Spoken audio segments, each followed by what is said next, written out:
உயிரா இருக்கிறது இறைவன் தான். எனக்குள்ளாக மனசா இருக்கிறது இறைவன் தான்.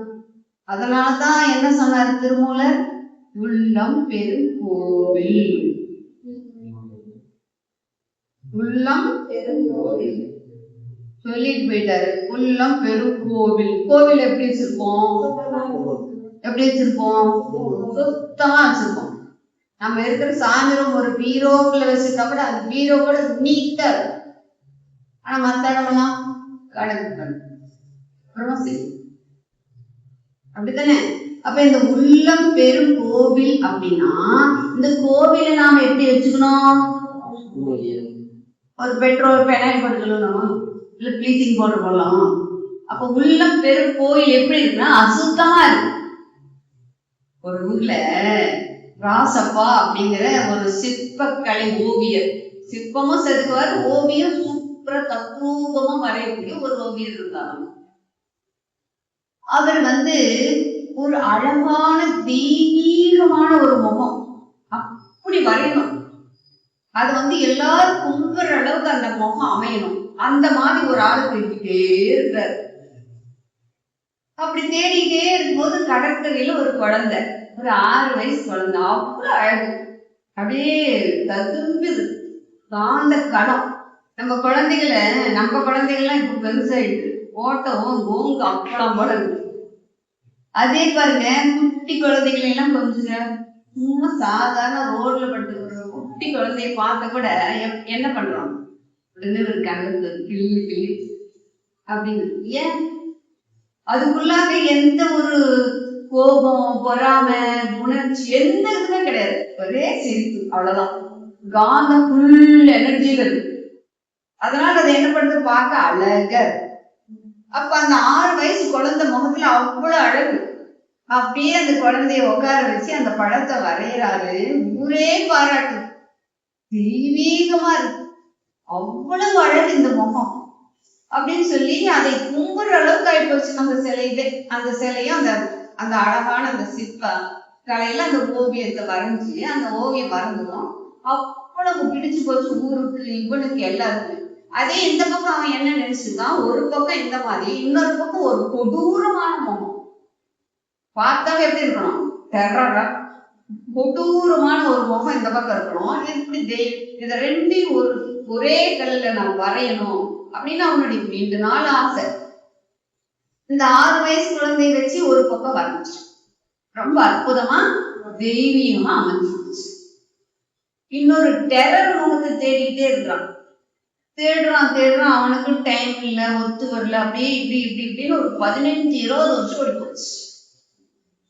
அப்புறம் எங்கேயோ கண்டுபிடிச்சு ஒரு ஆளை பாக்குறான். அப்படி பயங்கர பார்த்தாவே ஒரு மிருகத்தனமான கொடூரமான ஆள் கிடைச்சிட்டான். கிடைச்சது இந்த மாதிரி, நான் உனக்கு ஒரு பணம் கொடுக்குறேன், நீ உட்காரு, உன்னை வரையணும், பணம் கொடுக்குறியா? சரி வரேன் அப்படின்னு சொல்லி உட்காந்து அவனை வரையறான். அப்படியே ஒரு கொடூரமான முகம், அப்படியே தத்ரூபமா மஞ்சு போச்சு. பார்த்தா எப்படி இருக்கு அப்படிங்கிற அளவுக்கு. இந்த பக்கம் பார்த்தா எப்படி இருக்கு? அழகா இருக்கு. அந்த கொடூரமானவன் பணத்தை வாங்கிட்டு திரும்பி இப்படி இந்த சிலையை, இந்த பக்கம் இருக்கிற அந்த உருவத்தை பார்த்துட்டு அழுன்னு அழுதுட்டான். ஏன்டா அழுகுற? அது அழகா இருக்குல்ல, தெய்வ மாதிரி இருக்கு. உங்களுக்கு நினைவு இருக்கா? ஒரு 20 வருஷத்துக்கு முன்னாடி நான் தான் கடற்கரையில விளையாண்டுட்டு இருந்தேன். அந்த குழந்தை நீங்க தான் என்னை வரைஞ்சீங்க. அந்த குழந்தை நான் தான். என்ன இப்படி 20 வருஷம் கழிச்சு இப்படி டெரரா ஆயிட்ட? என்கிட்ட என்னென்ன பணம் வந்துருச்சு? பேராசை, கடுப்பற்று, தப்பு தப்பான பழக்க வழக்கங்கள், பொறாமை, வஞ்சம் எல்லாம் எனக்குள்ள வந்துச்சு. என் முகம் எப்படி மாறி போச்சு? கொடூரமா மாறி போச்சு. இப்ப மாமரமும் சரி, புழுவும் சரி, பூச்சியும் சரி, பாம்பும் சரி, சிங்கமும் சரி, அது இயல்புல இருந்து மாறல. அதனால அது அப்படியே இருக்கு. அதனால அது என்ன பண்ணுதுங்க? அப்படியே. ஆனா நான் என்ன பண்ணினேன்? இயற்கையாகவே என்னை அழகாகத்தான் இறைவன் படைச்சான். தெய்வீக தன்மையோட தான் படைச்சான்.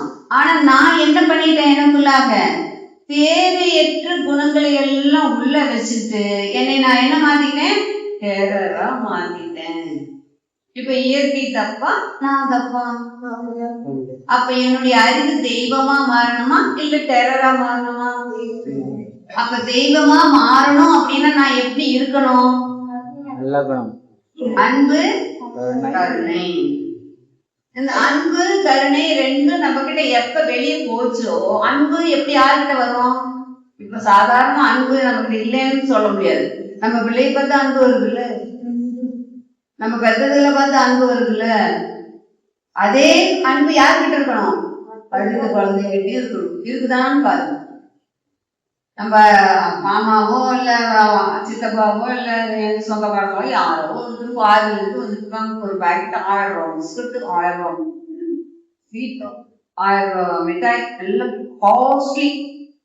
அதை எடுத்து ஃப்ரிட்ஜில் வச்சு ஒளின்னு சொல்லி போகணும்.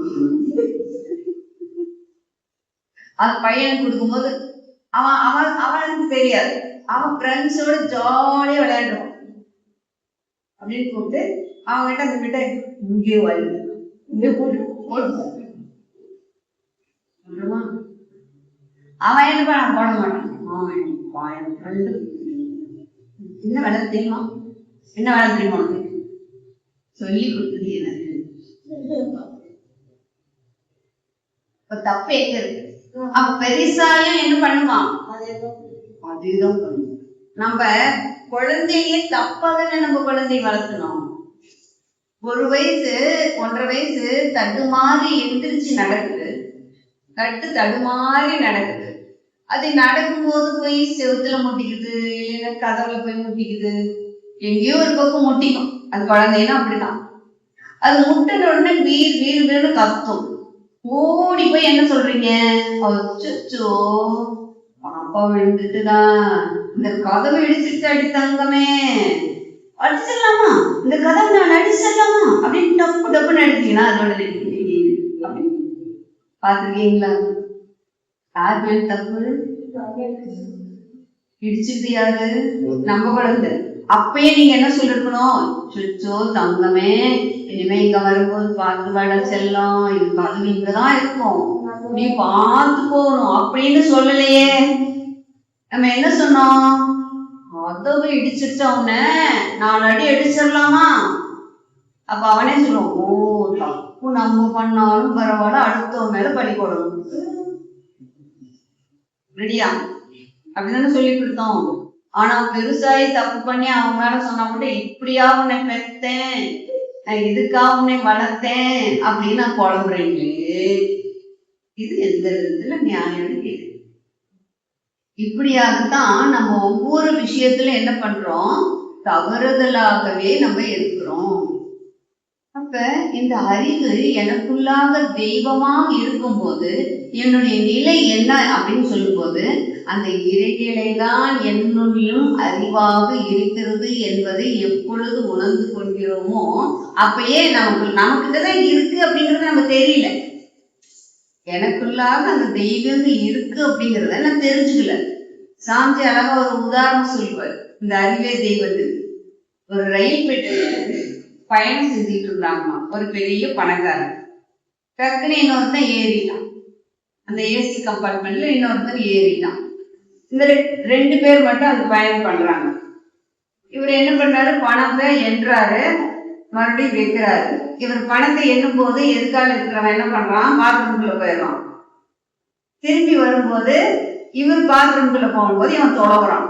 இதே போல 2-3 தடவை இப்படியே நடக்குது. ஆனா பணத்தை காணும். இவர் எண்றத பாக்குறான். இவர் எங்க எண்ணும் போது நம்ம பார்த்துட்டு இருந்தா நல்லா இருக்காதுன்னு இவன் பாத்ரூம்குள்ள போறான். பாத்ரூம் போது இவர் எங்க இருக்கு வைக்கிறாருன்னு தெரியல. இவன் தலகாணி இருந்து எல்லாம் தேடி தேடி தேடி தேடி பாக்குறான். எதுக்காக இருக்கிறவன் திருடன். ஆனா அவனுக்கு கிடைக்கவே இல்லை. இறங்குற நேரம் வந்துடுச்சு. இறங்குற நேரம் வந்த உடனே கேக்குறாங்க, என்ன ஒரு நிமிஷம் உங்களை பேசணும் அப்படின்னு. சொல்லுப்பா அப்படிங்கிறாரு. அவர் ரெடி ஆயிட்டாரு. சொல்லுப்பா அப்படின்னு. நான் ஒரு திருடன், அது நீ ஏறும்போதே எனக்கு தெரியும். அது கண்டுபிடிச்சிட்டு நீ ஏறும்போதே எனக்கு தெரியும் அப்படின்னு. இல்ல இல்ல நான் வந்து நீங்க எனக்கு நான் பார்க்கும்போது பணம் தேடுறீங்க, நான் பாத்ரூம் போயிட்டு வந்து எங்க வைக்கிறீங்கன்னு தெரியல. நானும் உங்க கம்பார்ட்மெண்ட்ல ஃபுல்லா தொலைவி பார்த்துட்டேன், எங்கேயுமே இல்லையே அப்படின்னு.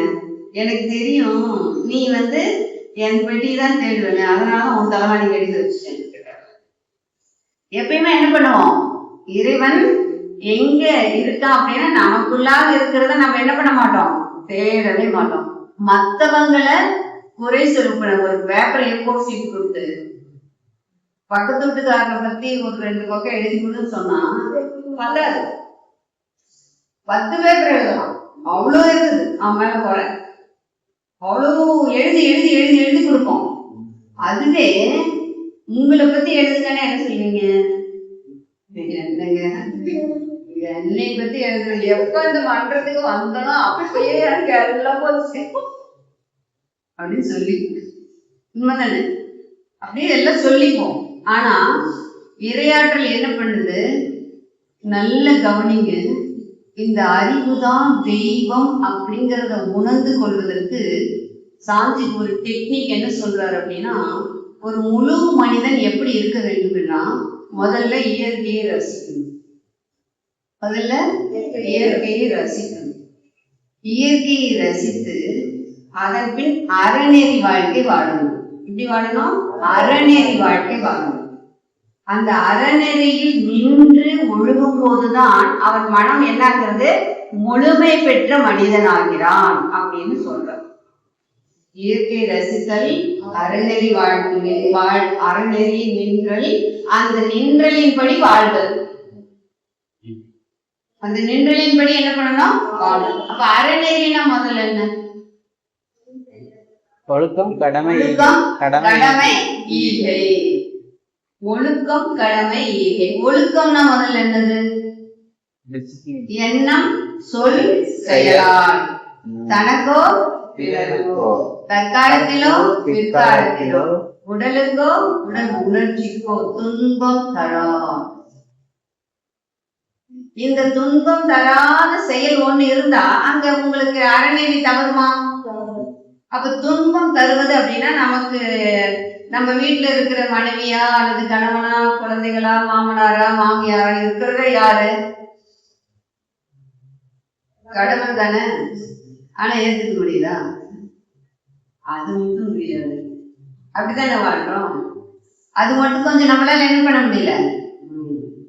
அப்ப நல்லா புரிந்து கொள்ளணும், ஒவ்வொரு மனிதனும் இறைநிலை என்பது தான் தான் என்று உணராத காரணத்தினால் அவனுடைய அறிவை அவனே நம்பல. அவருடைய அறிவை அவரே நம்பல. நமக்கே ஒரு சந்தேகம் வந்தது. நம்ம வீட்லயே கடவுளுக்குன்னு ஒரு ரூம் வச்சிருக்கோம். அப்ப அந்த கடவுள் அங்க இருக்கிறாரு நம்பணும் இல்ல, கடவுள் அங்க இருக்கிறாரு முதல்ல நம்பணும். அப்படி நம்பாதனாலதான் என்ன பண்றோம், நம்ம வீட்டுக்குள்ளேயே சண்டை போட்டுக்கிறோம். கடவுள் பார்த்துட்டு தானே இருக்கிறாருன்னா அது பயம் இருக்குல்ல, அதுக்கு கதை சண்டை அது பாட்டுக்குள்ள இருக்கணும் அப்படிங்கிற அளவுக்கு இருக்கும்போது அங்க என்ன வரும், அப்ப அது கடவுள் வேறு நான் வேறு அப்படிங்கிற நிலை வரும்போதுதான் அங்கே மனதிற்கு துன்பம் என்பது வருது. அதைத்தான் திருமூலர் தெளிவா சொல்லாரு, உள்ளம் பெரும் கோவில். அதுதான் சொல்றாரு, ஊன் உடம்பு ஆலயம். நம்மளுடைய உடம்பு என்னவா இருக்குங்களாமா, ஆலயம். நம்ம ஆலயம் அப்படிங்கிறது நம்ம உடம்ப வச்சுதான் அமைச்சிருக்காங்கன்னு சொல்றாங்க. இப்ப ஒரு ஆண் அப்படி படுத்திருக்கிறாருன்னு வச்சுக்கோங்க. இப்ப எல்லாரும் ஒரு சிவன் கோயிலுக்கு போனோம். பாதம் 2 கோபுரம். இந்த பாதம் 2 எப்படிங்க, கோபுரம். ஒரு சிவன் கோயிலுக்குள்ள எல்லாரும் போனோம். பாதம் 2 கோபுரம், 10 விரல்களும் கலசங்கள். 5 கலசம் இருக்கா, 10 விரல்களும் கலசங்கள். முதல்ல பாதத்தை தொட்டு வணங்குங்கன்னு சொல்றோம். அப்ப பாதம் கோபுரம் தொட்டுட்டோமா, ஃபர்ஸ்ட் கோபுரத்தை பார்த்துட்டோமா, அப்புறம் நடந்து வரோம். நடந்து போறோமா, நடந்து போனா கொடிக்கம்பம் இருக்குமா, கொடிக்கம்பம். அதுக்கு பேரு துவஸ்த தம்பம்னு பேர்.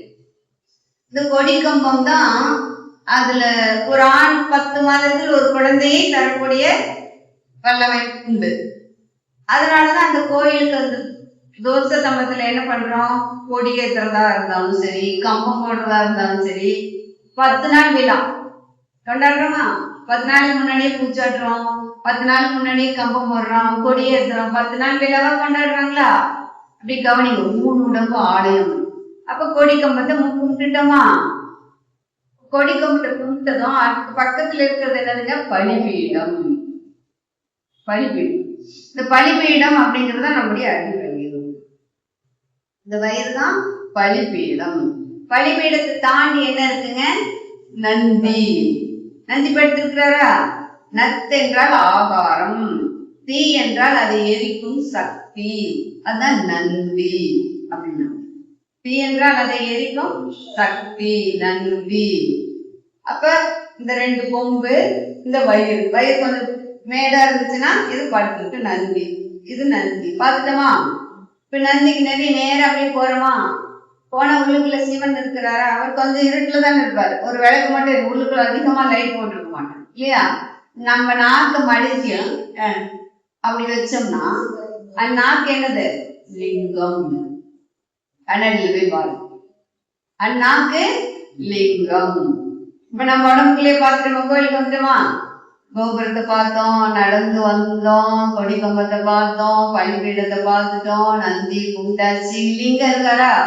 அங்க ஒரு விளக்கு எரிஞ்சுட்டே இருக்குமா? அணையாம எரிஞ்சுட்டே இருக்குமா? அதுக்கு ஆன்மா. இந்த ஆன்மா அழியுமா? அடையாது. அது எப்படி இருக்கும்? எப்பயுமே விழிப்போடு இருந்துட்டே இருக்கும். தூங்கா விளக்கு வச்சிருக்காங்களா? அதுக்கப்புறம் அந்த சிவன் கோயில்ல வலதுபுறம் யார் வச்சிருக்காங்க? விநாயகர் வச்சிருப்பாங்க. நம்ம உடம்புல 5 தலை நாடி நரம்புகள் எல்லாம் இந்த வலது பக்கம் தான் போயிட்டு. அதனால அதுக்கு பேரு பஞ்சமுகத்தான், ஐங்கரத்தான் அப்படின்னு வச்சோமா? இந்த ஃபர்ஸ்ட் யாரை கும்பிடணும்? விநாயகரை தான். இந்த பக்கம் 6 தலை நாடி நரம்புகள் போயிட்டு. இந்த பக்கம் யார வச்சிருக்கோம்? 6 முகத்தை வச்சிருக்கோம். ஒரு மூஞ்சி வச்சு திரும்ப முடியல. அவருக்கு 6 முகம் எப்படி வந்துச்சு? யோசிச்சு பாருங்க.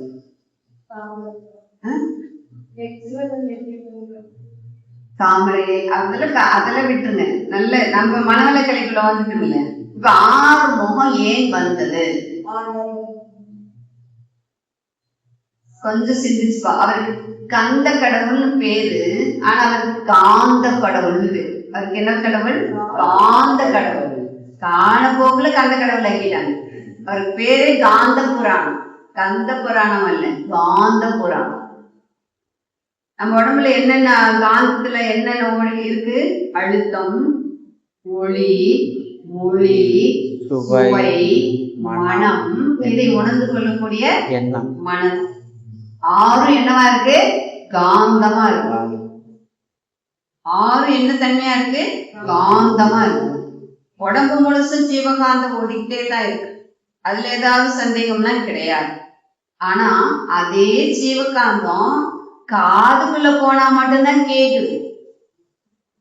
மூக்குல சுவாசம் மட்டும் பண்ணுது. கண்ணால பார்க்க மட்டும் முடியுது இல்லையா? தோளாலதான் எறும்புன்னா அப்படின்னு தட்ட முடியுது. இல்ல எல்லா பக்கமும் காந்து தானே. வாயில போடுறது இங்க போடுவீங்க, இங்கதானே காது இருக்கு. இங்க பேசலாமா? ஏதாவது மாற்ற முடியுமா? முடியாது. கரண்ட் ஒண்ணுதான், மீட்டர் ஒண்ணுதான். அது எல்லா பக்கம் ஒரே சப்ளை தான். ஃபேன் ஃபேனா தான் ஓடும், கரண்ட் கரண்டா தான் எரியும். ஃப்ரிட்ஜு, வாஷிங் மிஷின், கிரைண்டரு எல்லாம் தனித்தனியா செப்பரேட்டான வேலைகளை செய்யுது இல்லையா? அதே போலதான் நம்ம உடம்புல இருக்கிற உயிர் ஜீவகாந்தமா மாறி என்னவா இருக்கு? அழுத்தமா, ஒளியா, ஒளியா, சுவையா, மனமா, அதை உணர்ந்து கொள்ளக்கூடிய மனமா 6 தன்மைகளாக விழுந்தாள். இவருக்கு என்னன்னு பேரு? காந்த கடவுள். இந்த பக்கம் காந்த கடவுள் வந்துட்டாரா? இப்ப நம்ம உடம்புல கோயில் பார்த்துட்டோமா? இப்ப கொஞ்சம் எப்பயுமே சிவன் கோயிலுக்கு கொஞ்சம் மேற்புறமா யார் வச்சிருப்பாங்க? எல்லா கோயிலும் சக்தி கடவுள் இருக்கு, அம்மன் கோவில் இல்லாம இருக்காரு. நம்ம உடம்புல மேற்புறமா இருக்கிறது எதுங்க? இதயம். இந்த இதயத்துக்கோட வேலை என்னங்க? ரத்தத்தை பம்ப் பண்ணிட்டே இருக்கும். இந்த ரத்தத்தை பம்ப் பண்ணிட்டு என்ன பண்ணுங்க? உடல் முழுசும் சுழன்று ஓடிட்டே இருக்கும். இந்த ரத்தம் இல்லைன்னு இந்த உடம்புக்கு ஏதாவது வேலை உண்டா? இல்ல. சக்தி இல்லையே இந்த சிவம் இல்ல. அப்ப இந்த சக்தி கடவுள் தான் என்னவா இருக்காங்க? சக்தியா வச்சிருக்காங்க. அதை சிம்பாலிக்கா என்ன பண்றாங்க? சிகப்பு சேலை கட்டுறாங்க, செவ்வரளி மாலை போடுறாங்க, சிகப்பு கொட்டுறாங்க, இதெல்லாம் சொல்லி கொடுத்தாங்க. ஆனா நம்ம இன்னைக்கு வரைக்கும் என்ன பண்ணோம்? சாமி கும்பிடுவோம். செவ்வரளி மாலை வாங்கல, சிவப்பு கலர் வாங்க மாட்டேன் அப்படிதான் சொன்னாங்க. ஏன் சொன்னாங்க தெரிஞ்சுக்கணும். இப்ப உள்ளம் பெரும் கோவில் சொல்லிட்டாரு. இந்த உடம்புதான் என்னவா இருக்குங்க? ஆலயம். இதைத்தான் அருணகிரிநாதர் அப்படியே சொன்னாரு திருப்புகள்ல. என்ன சொன்னாரு? ஏறுமையில் ஏறி நிலை ஆடு முகம் ஒன்று, ஈஸ்வருடன் ஆன மொழி பேசு முகம் ஒன்று, ஒரு மடி ஆழ்விழி தீர்த்த முகம் ஒன்று, குன்றுருவ வேள்வாங்கி வந்த முகம் ஒன்று, மாறுபடு சூரரை வதைத்த முகம் ஒன்று, வள்ளியை மனம் புரிய வந்த முகம் ஒன்று, ஆறுமுகம் ஆனதன் பொருள் நீ அருள வேண்டும், ஆதி அருணாச்சலமாய் அமர்ந்த பெருமானே. கேட்டாரா? இன்னைக்கு நாம கூட்டிட்டு வந்து சொல்லாம? அருகிரி தாத்தா இருந்தா சொல்லாமல, தாத்தா உனக்கு தெரியலையா? பாபா எங்க வேதாந்திரி மகிழ்ச்சி சொல்லி கொடுத்துக்கிறாரு. அழுத்தமா ஒளியா, ஒளியா சுவையா, மனமா மனமா 6 தன்மைகள் நம்ம உடம்புல ஓடிட்டு இருக்கு. அந்த காந்தத்தை உருவாக்குறதுன்னா காந்த கடவுள் வச்சாங்க தாத்தா. சொல்லலாமா? சொல்லி கொடுத்துருக்கிறாரா நம்ம குரு? இப்ப காந்தம் தான் என்னவா இருக்கு? என பொருளாக இருக்குது. உள்ளம் பெரும் கோவில் உடம்பு ஆலயம். வள்ளல் பிரானாருக்கு வாய் கோபுர வாசல். என்ன சொல்றாங்க? கோபுரத்தை பார்த்தா கோடி புண்ணியம் சொல்றாங்களா? கோபுர தரிசனம் கோடி புண்ணியம் சொல்லிருக்காங்களா? அப்ப நம்ம வாயிலிருந்து வருகின்ற வார்த்தைகள் எப்படிப்பட்டதா இருக்கணும்? புண்ணிய வசனங்கள். எப்படி இருக்கணும்? அது நம்ம பிள்ளைகளை பார்த்து வருது பாருங்க. பார்த்தாலே நமக்கு அப்படி வருது. தெரடா வந்துட்டாயா சாமி, சோளம் வந்து நீ விட்டுட்டா அதை விட எவ்வளவு டெரர் பக்குதுங்களே. அப்புறம் அது கடைசி காலத்துல இருக்கு நம்மள புரிஞ்சோம். அப்ப வள்ளல் பிரானாருக்கு வாய் கோபுர தெல்ல தெளிந்தாருக்கு. இதையெல்லாம் தெரிஞ்சவங்களுக்கு தெல்ல தெளிந்தாருக்கு இந்த ஜீவன் சிவலிங்கம். அப்படிங்க, தெல்ல தெளிந்தாருக்கு சீவன் சிவலிங்கம். நம்ம யாரு? இந்த ஜீவனா இருக்கிறதே யாரு? எங்கேயும் போய் தேடிட்டு இருக்க வேணாம். கேதார்நாத், பத்ரிநாத், முக்திநாத் எல்லாம் வேணாம். யாருக்குள்ள இருக்காங்க? நமக்குள்ளாக இருக்கிறாருன்னா அறிவா இருக்கிறாருன்னு சொல்றாரு. நமக்குள்ள என்னவா இருக்கிறாருங்க? அறிவா உட்கார்ந்து இருக்கிறாரு. அப்ப அந்த அறிவா உட்கார்ந்து இருக்கிறதே இறைவன் தான். சிவனும் சீவனும் 2 என்பர் அறிவிலர். எவ்வளவு கேவலம் திடீர் பாருங்க நம்மளுக்கு மூலம். சிவனும் சீவனும் 2 என்பர் அறிவிலர். சிவனும் சீவனும் ஒன்று என்று அறிந்த பின் சிவன் அவன் சீவனாகிட்டாரே. நான் யாரா இருக்கேன்? நானே சிவனா இருக்கேன். எனக்குள்ளாவே எல்லாம் அப்படிங்கிற ஒரு தெளிவு நமக்குள்ள எப்படி இருக்கணுமாமா? இறைவன் நம்மளை படிச்சுட்டு அவன் கேட்கிற கேள்விக்கு பதில் சொல்ல முடியும். நம்ம எப்படி நம்ம பிள்ளைகிட்ட மாட்டி முழிக்கிறோம், அதுல பேசுறோம். ஐயோ இவனுக்குலாம் எவன்டா சொல்லி கொடுத்தான், இப்படி கேட்டு நுழைச்சு நொனன்னு பேசுறான், வாயதான் மூடேன்னு சொல்றான்ல. அது மாதிரி பிரம்மாவா நம்மளை பார்த்து பயந்துட்டாங்க. ஐயோ இவன் மழை வேணுங்கிறான், இவன் மழை வேண்டாங்கிறான், இவன் காசு வேணுங்கிறான், இவன் காசு வேண்டாங்கிறான். என்னடா இது, என்ன புரியலையே, நீ எங்கேயாவது போய் ஒழிச்சுக்கிறேன் அப்படின்னு தேவர்கள் கிட்ட போராடினான்.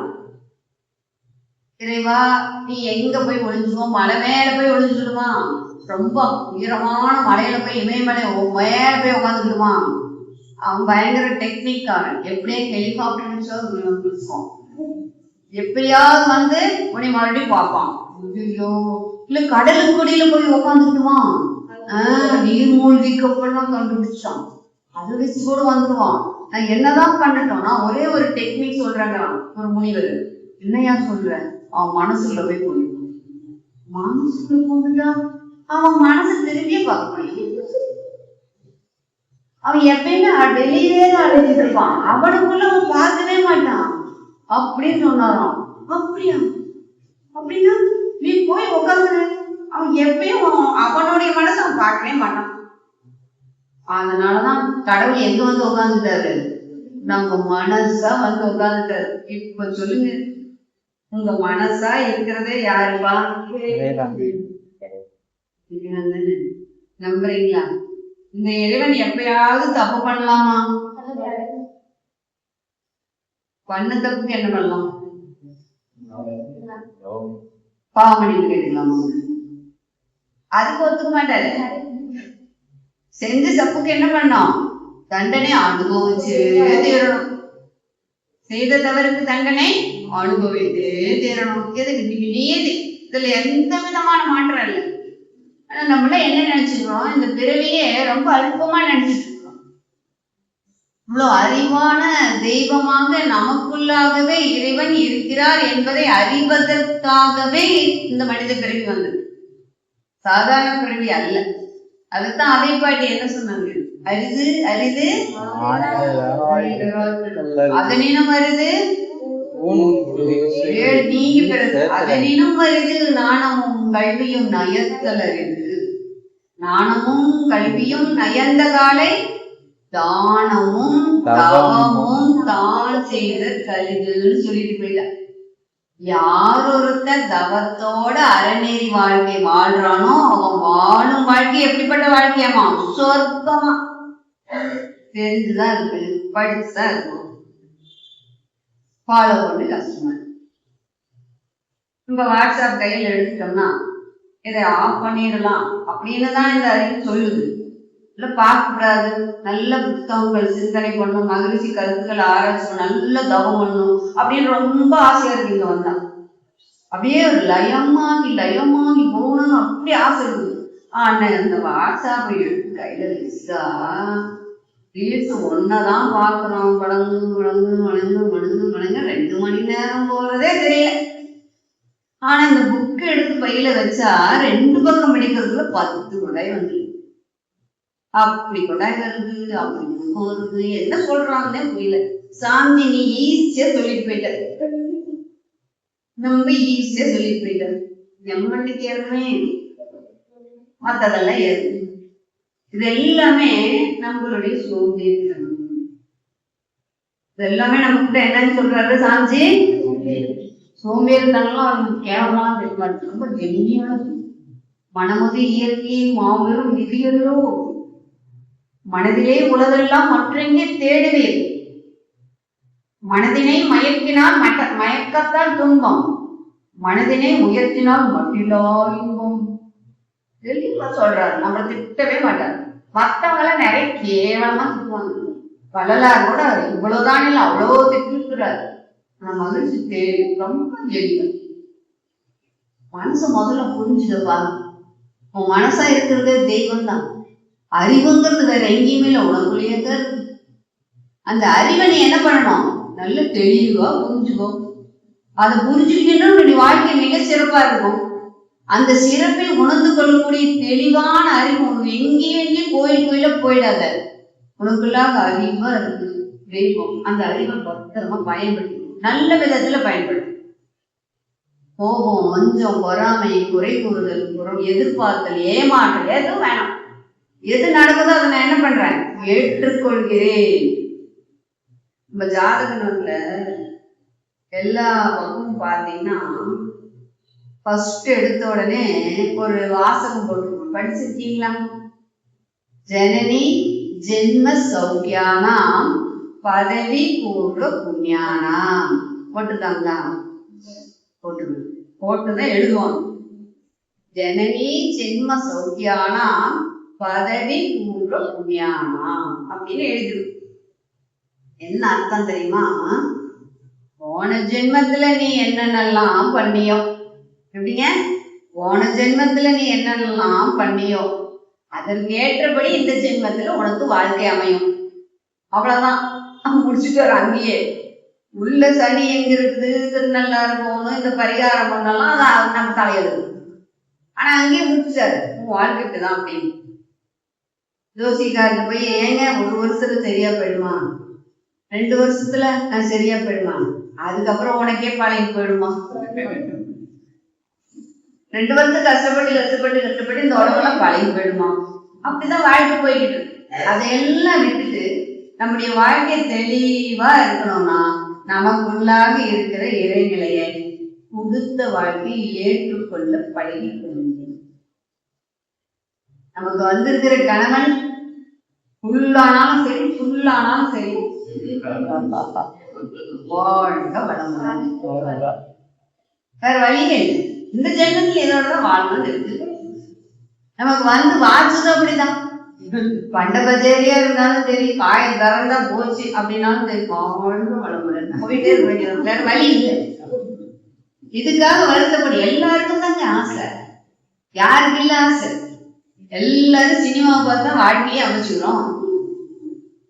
பார்க்கும் போதெல்லாம் அப்படியே ஸ்னேகா அழகா அப்படி, என் வயசுல ஸ்னேகா அப்படியே ஒரு முடிச்சு போட்டுட்டு அழகா அப்படியே காஃபி கொண்டு மாமா எந்திரிங்க அப்படின்னு சொல்ற மாதிரிதான் கனவானா பசங்கெல்லாம். பொண்ணு நினைக்கிறா நம்ம அம்மா 8 மணி வரைக்கும் வாய் திறக்கும், நம்ம அப்பா வாக்கிங் போயிட்டு வந்து 7 மணிக்கு ஒரு டீ எந்திரிடே அப்படின்னு சொல்லி ஒரு டீ வச்சு கொடுப்பாரு. நம்ம அப்பட மாதிரியே ஒரு அப்பா நம்ம புருஷன் இருக்கணும்னு அது வாயை திறந்து படுத்து. இவன் கற்பனையில படுத்திருப்பான், அது ஒரு கற்பனையில படுத்திருப்பான், 2 படுத்து. வாழ்க்கை அப்படிதான்.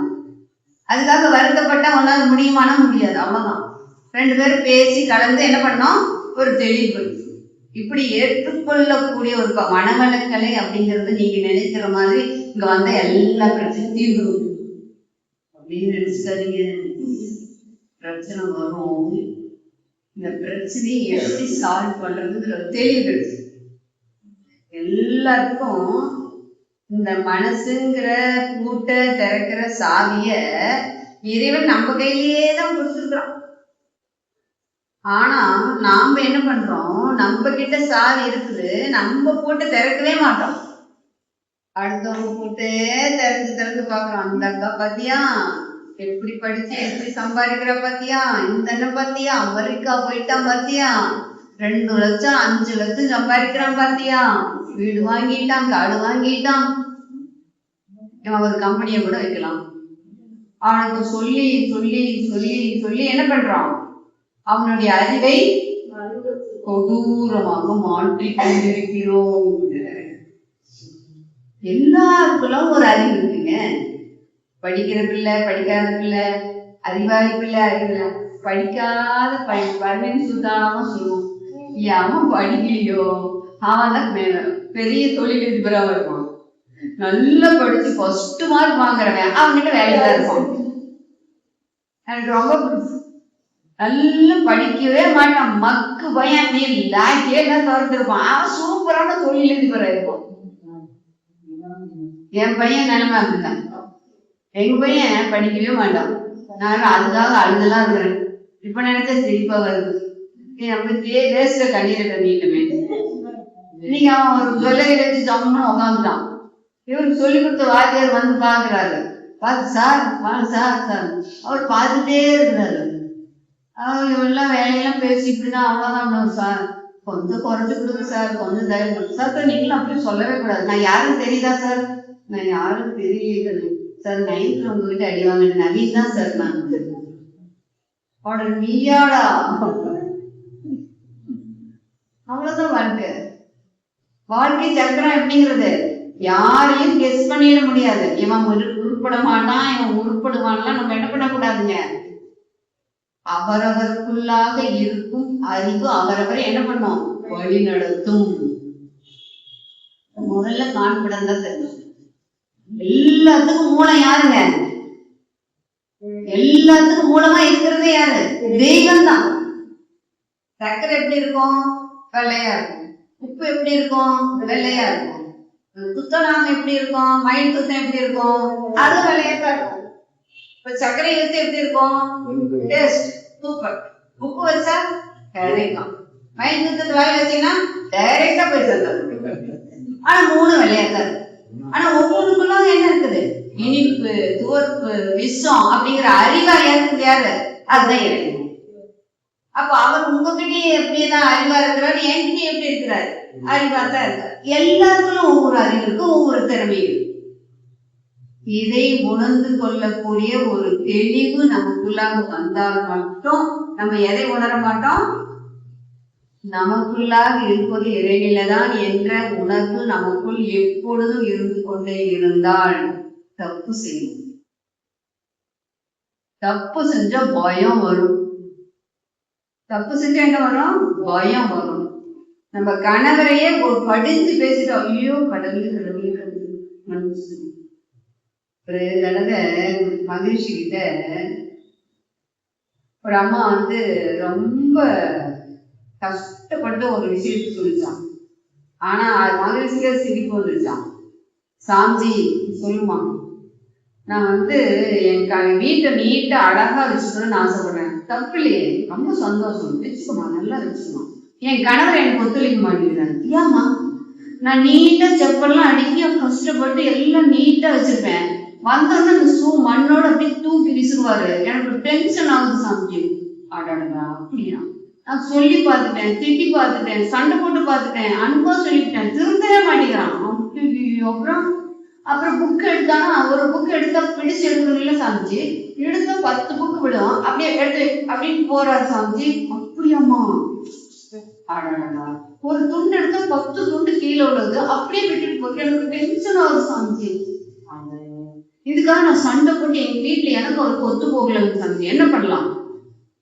எல்லாம் பண்ணி பார்த்துட்டியா? சண்டை போட்டு பார்த்துட்டேன், திட்டி பார்த்துட்டேன், அன்பா சொல்லி பார்த்துட்டேன், எவ்வளவோ பண்ணி பார்த்தேன். அவன் திருந்துற மாதிரி இல்லை. என்ன பண்ணலாம்? நான் ஒன்னே ஒண்ணு சொல்லட்டுமா? சொல்லுங்க. அவன் எதெல்லாம் தப்பு செய்ய வர்றானோ அப்பெல்லாம் பின்னாடியே போய் தெய்வமே இனிமே இந்த மாதிரி பார்த்து எடுங்க தெய்வமேன்னு சொல்லு. இனிமேலாம் சொல்லாத, தெய்வமே கொஞ்சம் பார்த்து எடுங்க அப்படின்னு சொல்லணும். நான் திட்டியே பார்த்துட்டேன், சண்டை போட்டு பார்த்துட்டேன், அதான் நிறுந்தவே இல்லை, தெய்வமேன்னு சொன்னா மட்டும் தெரிஞ்சு விடுவானா அப்படின்னு சொல்லிட்டான். செஞ்சுதான் பாரு. சரி, சாமி சொல்லிட்டாரு இல்ல, கேட்கணுமா இல்லையா? கேட்கு. அடுத்த நாள் அப்படி வரும்போது அப்படி செப்பலை கழட்டி தூக்கி வேணும்னு இவன் சண்டை போடணும் தான். அவருக்கு அதை குசி, நீ உன்னை டென்ஷன் பண்ணிட்டு பாக்குற அப்படி செப்பல் அப்படி கழட்டும் போது நம்ம ஓடு. தெய்வமே வாழ்க வளமுடு அப்படியே அழுதாம வச்சிருந்தேன். நேரம் பண்டு பத்தி கத்துவாளே தெய்வமேங்கிறா. சரி சரி அப்படியே அழுதாம அப்படியே வச்சுட்டாராம். அப்படியே புக் எடுக்க போன, தெய்வமே வாழ்வு வளமுறை. 2 நாள் பின்னாடியே தெய்வமே தெய்வமே தெய்வமே. 3ஆவது நாள் குடுகுடுன்னு ஓடி அந்த தெய்வமே புக் எடுப்ப இவன் பயந்துட்டு நானே. அடுத்தது எங்கடா இவளை நம்ம தெய்வமேன்னு சொல்லி விடுவாளோன்னு அவரே பார்த்து பார்த்து செய்யறாரு. இந்த அம்மாவுக்கு பயங்கர கலவி. சாமி என்னம்மா? ஒண்ணுமே இல்ல, தெய்வமே தெய்வமேன்னு சொன்னேன், அந்த என்னை பார்த்தாவே பயந்துட்டு சாமி. நான் விஷயம் ஏன் நமக்குள்ளாக இருக்கிற தெய்வீக தன்மை இருக்கு அப்படிங்கறத நம்ம ஏத்துக்கிறதுக்கே நமக்கு கேவலமா. உண்மையை சொல்லும் போது நம்மளால என்ன பண்ண முடியல, ஏத்துக்க முடியல. அது சாமி சொன்ன கதை தான். அது போல நம்ம எல்லாருக்கும் என்ன இருக்கு, தெய்வீக தன்மை இருக்கு. ஆனா அடுத்தவன் சொன்னா நான் கேட்கணுமா அப்படிங்கிற ஒரு முரட்டு வைராகியம் இருக்கிறதுனால நம்மளால என்ன பண்ண முடியல. நம்ம அறிவுதான் தெய்வமா இருக்கு. எனக்குள்ளாக மனசா இருக்கிறது தான் தெய்வம், எனக்குள்ளாக அறிவா இருக்கிறது தான் தெய்வம், நானே தெய்வமாக இருக்கிறேன் அப்படிங்கிறது எப்ப உணர்றோமோ அப்ப இறைவன் தன்னை தானே ரசிப்பதற்காகவே மனித பிறவி எடுத்திருக்கான். பெரிய நிலக்கண்ணாடி நீங்க வச்சிருக்கீங்க, ஒரு நாயை கொண்டாந்து விட்டா என்ன பண்ணும்? இன்னொரு நாய் நிக்குதுன்னு உழைக்கும், இன்னொரு பூனையை கொண்டு வந்து இன்னொரு பூனை நிக்குதுன்னு அப்படி சொல்லணும், அடிக்கும். அப்படித்தானே? இதே நம்மள போய் அப்படி நின்னா முதல்ல புடவை, அப்புறம் பொட்டு, அப்புறம் தலை அப்படி பார்த்து தான் இறைவன் தன்னை தானே ரசிப்பதற்காக தான் என்ன பிறவி எடுத்திருக்கான்? மனித பிறவி எடுத்திருக்கான். சாதாரண பிறப்பு இல்லைங்க.